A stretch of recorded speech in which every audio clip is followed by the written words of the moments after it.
Point of view ఇప్పుడు చెప్పేది చాలా చాలా ఇంపార్టెంట్. నేను already vapour compression refrigeration system గురించి చెప్పాను, వీసీఆర్ గురించి. ఓకే, సో దాని యొక్క మోడిఫికేషనే ఇది వేపర్ అబ్జార్ప్షన్ రిఫ్రిజిరేషన్ సిస్టమ్. ఓకేనా, థర్డ్ అంటే vapour simple vapour absorption refrigeration system, absorption system అంటాడు అన్నమాట. Okay, in order to produce cooling effect మనకి డిఫరెంట్ ఉన్నాయన్నమాట. ఎయిర్ కూలింగ్ సిస్టమ్ అలాగో, వేపర్ కంప్రెషన్ రిఫ్రిజిరేషన్ సిస్టమ్ ఎలాగో, ఈ వేపర్ అబ్జార్ప్షన్ రిఫ్రిజిరేషన్ సిస్టమ్ కూడా అలాగేనమాట. సో రిఫ్రిజిరేటింగ్ ఎఫెక్ట్ అంటే కూలింగ్నెస్ని ప్రొడ్యూస్ చేయడానికి రిఫ్రిజిరేటింగ్ సిస్టమ్స్ అనేవి మనకి బాగా ఉపయోగపడుతుంది. సో ఈ వీడియోలో మనం ఏంటంటే స్కిప్ చేయకుండా మొత్తం అంతా చూడండి. సో ఈ వీడియోలో మనం ఏం నేర్చుకుంటామంటే ప్రతి కాంపోనెంట్ యొక్క వర్కింగ్ నేర్చుకుంటాం. అంటే వేపర్ అబ్జార్ప్షన్ రిఫ్రిజిరేషన్ సిస్టంలో ప్రతి కాంపోనెంట్ ఏవైతే కాంపోనెంట్స్ ఉన్నాయో ఆ కాంపోనెంట్స్ యొక్క వర్కింగ్ నేర్చుకుంటాం. అలాగే ఎన్ని కాంపోనెంట్స్ ఉన్నాయో నేర్చుకుంటాం, వాటి యొక్క వర్కింగ్ చెప్తాను. నెక్స్ట్ ఓవరాల్గా ప్రాసెస్ అంతా కూడా చెప్తాను అనమాట. దీన్ని వేపర్ అబ్జార్ప్షన్ రిఫ్రిజిరేషన్ సిస్టమ్ చాలా చాలా important subject point of view. Okay, ఇక్కడ చూస్తే మనకి major component absorber, pump, so next అలాగే జనరేటర్, కండెన్సర్, రిసీవర్, అలాగే extension bar and evaporator. These are the major components in vapour absorption refrigeration system. నేను చెప్తున్నా మళ్ళీ, అబ్జార్బరు, పంపు, జనరేటర్, అలాగే condenser, receiver, expansion valve and evaporator. These are the major components in vapour absorption refrigeration system. అయితే ఇవన్నీ కూడా ఒక సిరీస్లో connect చేసి కనుక మనం ఒక కాంపోనెంట్ కానీ డిజైన్ చేస్తే దాన్నే వేపర్ అబ్జార్ప్షన్ రిఫ్రిజిరేషన్ సిస్టమ్ అంటారు. పైప్స్ ద్వారా అంతే, త్రూ పైప్స్ ద్వారా వీటన్నిటిని, ఈ కాంపోనెంట్స్ అన్నింటినీ మనం కనెక్ట్ చేస్తాం అన్నమాట. సో ఇందులో మనం అమోనియా యూజ్ చేస్తాం మ్యాక్సిమం. సో అమోనియాని రిఫ్రిజిరెంట్గా తీసుకుంటాం. ఓకేనా, అలాగే so helping fluids that is water కూడా తీసుకుంటాం అనమాట. అసలు వర్కింగ్ ఎలా ఉంటుందో చూడండి సార్. అబ్జార్బర్ ఏంటంటే సో కొంత హీట్ని, అంటే ఇది లో ప్రెషర్ అమోనియా వచ్చింది దీంట్లోకి. ఈ లో ప్రెషర్ అమోనియా ఇందులోకి ఎంటర్ అయింది, ఏదైతే ఎంటర్ అయిందో దానికి కొంత వాటర్ యాడ్ చేయడం వల్ల, దట్ ఈస్ వాటర్ దీంతో మిక్స్ అవ్వడం వల్ల ఏముంటుందంటే స్ట్రాంగ్ సొల్యూషన్ కింద చేంజ్ అవుతుంది. స్ట్రాంగ్ సొల్యూషన్ అంటే ఆక్వా అమోనియా కింద చేంజ్ అవుతుంది. ఓకేనా, సో అబ్జార్బర్లో ఏమవుతుందంటే కొంత వాటర్తో మిక్స్ అవుతుంది. ఓకేనా, వేపర్ లో ప్రెషర్ అమోనియా వేపర్ అన్నమాట. లో ప్రెషర్ అమోనియా వేపర్. ఈ వేపర్ కాస్త సో స్ట్రాంగ్ సొల్యూషన్ కింద, అంటే ఎప్పుడైతే లిక్విడ్తో మిక్స్ అయిందో ఆ వేపర్ స్ట్రాంగ్ సొల్యూషన్ కింద కన్వర్ట్ అవుతుంది. అంటే లిక్విడ్ స్టేట్లో ఉంటుంది. ఈ కండిషన్లో లిక్విడ్ లేని స్టేట్లో ఉంటుంది. ఈ లిక్విడ్ స్టేట్ అంటే లిక్విడ్ అంటే ఏంటి మీనింగ్, ఏదైతే అబ్జార్బర్లో వాటర్ ఉంటుందో దట్ ఈస్ ఏదైతే వాటర్ ఉంటుందో ఆ వాటర్తో మిక్స్ అవుతుంది అన్నమాట. ఏది అమోనియా మిక్స్ అయ్యి లిక్విడ్ కింద కన్వర్ట్ అవుతుంది. ఈ లిక్విడ్ పంపు ద్వారా, అంటే లిక్విడ్ని పంపు ద్వారా పంపిస్తాం, పంపు ద్వారా దీన్ని జనరేటర్లో పంపిస్తాం అన్నమాట. ఇది జనరేటర్. ఓకేనా, ఈ జనరేటర్లో ఏమవుతుంది, హీట్ చేస్తాం అన్నమాట. ఆయిల్ స్టీమ్ ద్వారా కాకపోతే స్టీమ్ ద్వారా కూలింగ్ హీటింగ్ కాయిల్ ఉంటుంది అనమాట. ఆ కాయిల్ ద్వారా దీన్ని హీట్ చేస్తాం అన్నమాట. హీట్ చేసినప్పుడు ఏంటంటే ఈ అమోనియా సెపరేట్ అయిపోతుంది. అమోనియా గ్యాస్ కింద చేంజ్ అయిపోద్ది. వాటర్ వీక్ సొల్యూషన్ మాత్రం ప్రెజర్ రిడ్యూసింగ్ వాల్వ్ ద్వారా మళ్ళీ వీక్ సొల్యూషన్ ఏదైతే ఉందో ఆ week solution pressure reducing valve ద్వారా మళ్ళీ అబ్జార్బర్లోకి వెళ్ళిపోతుంది అన్నమాట. అర్థం చేసింది. నెక్స్ట్ ఏదైతే స్ట్రాంగ్ సొల్యూషన్ ఏదైతే ఉందో అది హై ప్రెజర్ అమోనియా గ్యాస్ ఉంటుంది. ఇది కండెన్సర్లోకి వచ్చింది. సో కండెన్సర్లో ఏమవుతుంది, సో ఫేజ్ చేంజ్ జరిగింది. ఓకేనా, సో ఫేజ్ చేంజ్ జరిగింది కండెన్సర్ అంటే అమోనియా కాస్త మళ్ళీ స్ట్రాంగ్ అమోనియా కింద, అది అమోనియా చాలా స్ట్రాంగ్గా తయారవుతుంది అన్నమాట. ఓకేనా, అమోనియా లిక్విడ్ మళ్ళీ ఎక్స్పాన్షన్ వాల్వ్ ద్వారా ఎవాపరేటర్లో వస్తుంది. మళ్ళీ ఇక్కడ నుండి హీట్ అబ్జర్వ్ చేసి మళ్ళీ వేపర్ అనమాట. వేపర్ కాస్త మళ్ళీ వీక్ సొల్యూషన్తో మిక్స్ అయ్యి మళ్ళీ స్ట్రాంగ్ సొల్యూషన్ అవుతుంది. స్ట్రాంగ్ సొల్యూషన్ మళ్ళీ పంపించి ఇలా ప్రాసెస్ జరుగుతూనే ఉంటుంది. దీన్నే వేపర్ అబ్జార్ప్షన్ రిఫ్రిజిరేషన్ సిస్టమ్ అంటారు. Vapour absorption refrigeration system. So జనరేటర్లో ఏం జరిగిందంటే ప్రతి కాంపోనెంట్ గురించి చెప్తాను. అబ్జార్బర్లో ఏం జరిగిందని చెప్తున్నా, కొంత వీక్ సొల్యూషన్. అంటే వీక్ సొల్యూషన్ అంటే వాటర్తో మిక్స్ అవుతుంది అన్నమాట అమోనియా.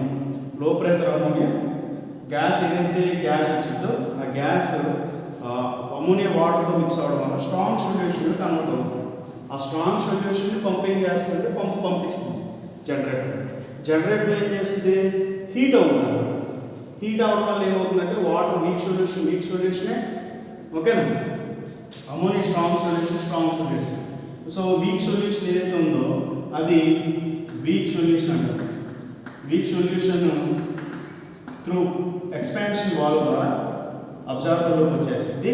స్ట్రాంగ్ అమోనియా అంటే హై ప్రెషర్ అమోనియా అంటే ఎప్పుడైతే హీట్ చేసామో అమోనియా ఇది చాలా ఎక్కువ ప్రెషర్. అంటే మనం జనరల్గా మనం రోజు వాటర్ని హీట్ చేసామనుకోండి ప్రెషర్ కుక్కర్లో స్టీమ్ కింద కన్వర్ట్ అవుతుంది. ఇట్ హ్యాస్ హై ప్రెషర్ ఓకేనా. అలాగే ఈ జనరేటర్లు ఏంటంటే ఈ జనరేటర్లో హీట్ చేయడం వల్ల ఈ స్ట్రాంగ్ సొల్యూషన్ ఇక్కడ ఏముంది, వాటర్ ప్లస్ అమోనియా అనేది హిస్టరీ ఉంది. ఇక్కడ సెకండ్ థర్డ్ స్టేజ్లో కూడా అదే ఉంది. థర్డ్ స్టేజ్ నుంచి ఇక్కడ వచ్చేటప్పుడు హీట్ అయ్యి ఇక్కడ NH3 మాత్రమే వెళ్ళాలి. NH3 అమోనియా మాత్రమే పైకి వెళ్ళింది, వాటర్ మాత్రం మళ్ళీ అబ్జార్బర్లోకి వచ్చేస్తుంది. ఒక NH3 హై ప్రెషర్ అమోనియా ఏం చేస్తుంది, కండెన్సర్లోకి వెళ్తుంది. కండెన్సర్లో ఏం చేసింది condenser, so it changes faces కింద చేంజ్ చేసింది అనమాట. ఓకే, ఫేసెస్ ఏంటంటే ఇది గ్యాస్ రూపంలో వస్తుంది. ఈ గ్యాస్ కాస్త లిక్విడ్ కింద కన్వర్ట్ అవుతుంది. ఓకే, ఆ లిక్విడ్ ఏమవుతుందంటే రిసీవర్లోకి ఎంటర్ అవుతుంది. ఓకే, సో ఎప్పుడైతే గ్యాస్ కూల్ చేసామో లిక్విడ్ కింద ఉంటున్నాం, ఈ లిక్విడ్ కాస్త మళ్ళీ సో రిసీవర్లోకి ఎంటర్ అవుతాం. ఓకేనా, సో తక్కువ టెంపరేచర్తో ఉంటుంది రిసీవింగ్ టెంపరేచర్. అంటే లిక్విడ్ ఏదైతే లిక్విడ్ వచ్చిందో మళ్ళీ రూమ్ నుంచి అంటే ఇక్కడ రూమ్ కనెక్ట్ అయి ఉంటాను. ఈ రూమ్ నుంచి తీసుకున్న టెంపరేచర్ వల్ల మళ్ళీ గ్యాస్ కన్వర్ట్ అవుతుంది. గ్యాస్ మళ్ళీ సో ప్రాసెస్ అంతా ఇలా చేంజ్ అవుతుంది ఉంటుంది అన్నమాట. ఓకే, సో ఇక్కడ పంపు ఉండేది, సో హీటింగ్ కాయిల్ ఉంటుంది, ప్రెషర్ రెగ్యులేషన్ కాయిల్ అంటే ఇక్కడ అమోనియా ఏదైతే ఉందో వీక్ సొల్యూషన్ ఏదైతే ఉందో ఇన్ కేసు ప్రెషర్ ఎక్కువైంది అనుకోండి, ఆ ప్రెషర్తో అబ్జార్బర్లోకి వెళ్ళకూడదు. అందుకనే ప్రెషర్ రెడ్యూస్ చేసి పంపిస్తాం అన్నమాట. అలాగే ఇక్కడ కూడా రిసీవర్లో కమ్యూనికేషన్ అయిన తర్వాత రిసీవర్ దీంట్లో ఎవాపరేటర్ వెళ్ళినప్పుడు కూడా ప్రెషర్ ఉండకూడదు అనమాట. అందుకనే ఇక్కడ కూడా ఎక్స్పెన్షన్ వాల్వ్ అనేది పెట్టుకుంటాం అన్నమాట. సో ఇది working of simple absorption refrigeration system. ఓకేనా, సో ఒకటే గుర్తుపెట్టుకోండి, అక్కడ VCRలో వేపర్ కంప్రెషన్ రిఫ్రిజరేషన్ సిస్టమ్ ఏం జరిగింది, కంప్రెసర్ ఉండింది, కంప్రెస్ అయిన తర్వాత కండెన్సేషన్ అయిన తర్వాత receiver and expansion valve and then evaporator. కానీ అక్కడ ఏదైతే కంప్రెసర్ చేసే వర్క్ ఇక్కడ generator, absorber, pump and expansion ఇవి చేస్తారన్నమాట. ఓకే, ఇది తీసేస్తే ఇదంతా కూడా ఈ పార్ట్ అంతా కూడా VCRలో ఉంటుంది. ఏది కండెన్సర్ ఉంటుంది, రిసీవర్ ఉంటుంది, ఎక్స్పెన్షన్ వాల్వ్ ఉంటుంది, ఎవాపరేటర్ ఉంటుంది. ఓకే, అక్కడ కంప్రెసర్ బదులు ఇవన్నీ ఉంటాయి అన్నమాట. దానికి VCRకి వేపర్ అబ్జార్ప్షన్ రిఫ్రిజరేషన్ సిస్టమ్కి ఇది డిఫరెన్స్. VCRకి VARకి ఇది డిఫరెన్స్. అందులో వేపర్ కంప్రెషన్ రిఫ్రిజరేషన్ సిస్టంలో కంప్రెసర్ మాత్రం ఉంటుంది, అది ఈ పార్ట్స్ ఏమి ఉండవు. ఓకే, ఏమేమి ఉండవు, జనరేటర్ ఉండదు, ప్రెషర్ రెడ్యూసింగ్ వాల్వ్ ఉండదు, అబ్జార్బర్ ఉండదు, పంప్ ఉండదు, ఓన్లీ కంప్రెసర్ ఉంటుంది ఈ ప్లాంట్. కానీ ఇందులో ఇవన్నీ ఉంటాయి అన్నమాట.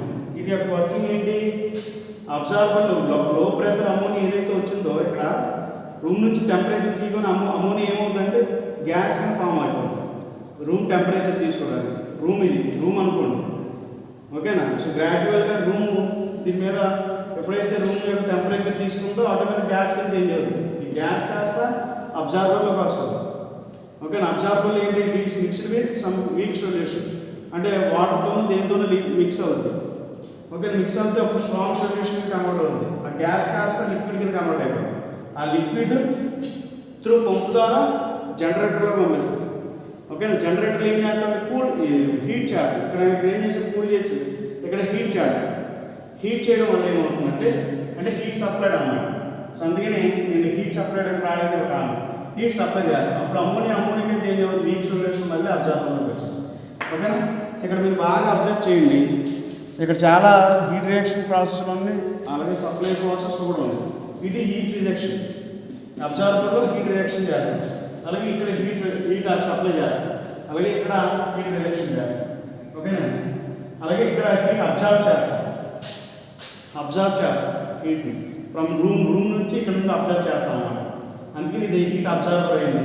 సో ఇక్కడ కూలింగ్ వాటర్, ఓకేనా, స్ట్రాంగ్ సొల్యూషన్ కింద కన్వర్ట్ చేయడం కొంత కూల్ చేస్తాం అన్నమాట. కూలింగ్ వాటర్ ఇచ్చి అప్పుడు ఏమవుతుంది, లిక్విడ్ కింద కన్వర్ట్ అయ్యింది. ఈ గ్యాస్ లో ప్రెషర్ గ్యాస్ కాస్తే లిక్విడ్ కింద కన్వర్ట్ అవుతుంది. It is mixed with week solution. ఆ లిక్విడే వీక్ సొల్యూషన్తో మిక్స్ అవుతుంది, స్ట్రాంగ్ సొల్యూషన్ మిక్స్ అవుతుంది. సో ఈ ప్రాసెస్ అన్నీ మీకు తెలిసింది. ఓకేనా? ఇది వేపర్ అబ్జార్ప్షన్ రెఫ్రిజరేషన్ సిస్టమ్. అంటే ఏమీ లేదు, అక్కడ కంప్రెసర్ చేసే వర్క్ ఇక్కడ ఈ అబ్జార్బరు, జనరేటరు, పంపు అండ్ ప్రెజర్ రిడ్యూషన్ ఇవి చేస్తాయి అన్నమాట. ఇది major difference in between VCR and VAR. చాలా చాలా ఇంపార్టెంట్ ఇది సబ్జెక్ట్ పాయింట్. ఓకేనా? Thank you very much.